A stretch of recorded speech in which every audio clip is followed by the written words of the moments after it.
I haven't done a break and run video in a little bit. On this one, I actually make that 8 ball on the side. I wasn't really trying to make it. I would like to point out at this, almost all the time, if you make the 8 on the break, unless you have nothing, you want to go ahead and take it, because you never know what's going to happen the next time. You could end up frozen up on a ball, you could scratch, not make anything.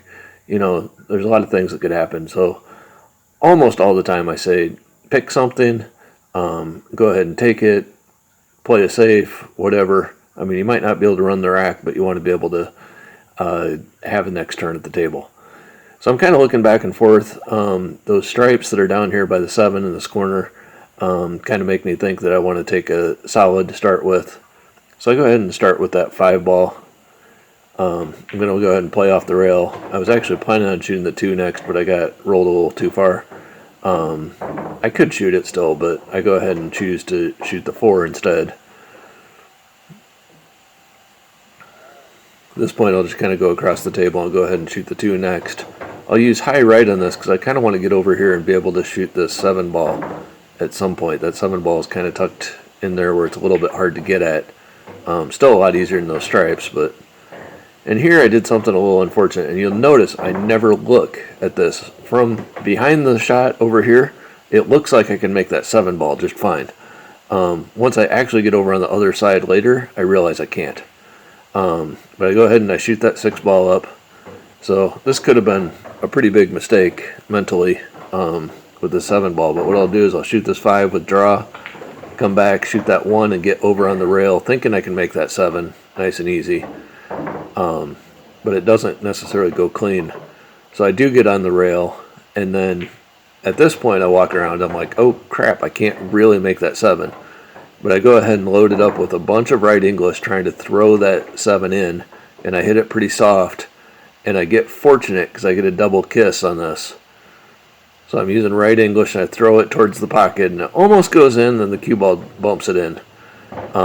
And I'm fortunate enough to have a shot on the side with the 8 ball, but this wasn't necessarily a good rack. I definitely made a mistake not looking at that 7 earlier.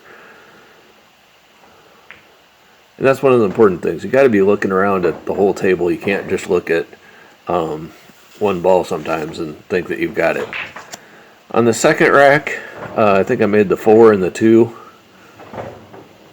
A good point to make here is a lot of times if you make a couple of solids or stripes, you don't necessarily want those. They aren't the easiest.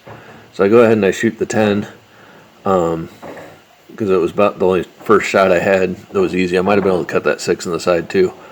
Here I'm going to shoot this, I think it's 9, and I'm going to open up those 2 stripes. Kind of got one open and the other not so good.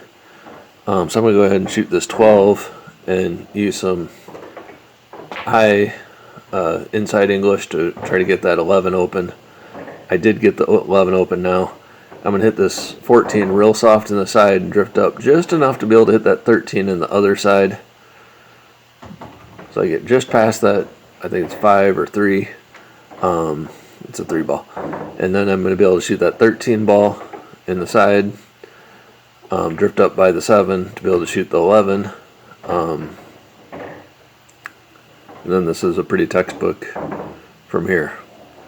Just kind of pop over a little bit, cut this in. There's nothing in the way to get on that 8 ball. Please like and subscribe. If there's anything else you'd like to see in a video, please leave something in the comments and I'll try to accommodate. Have a good day.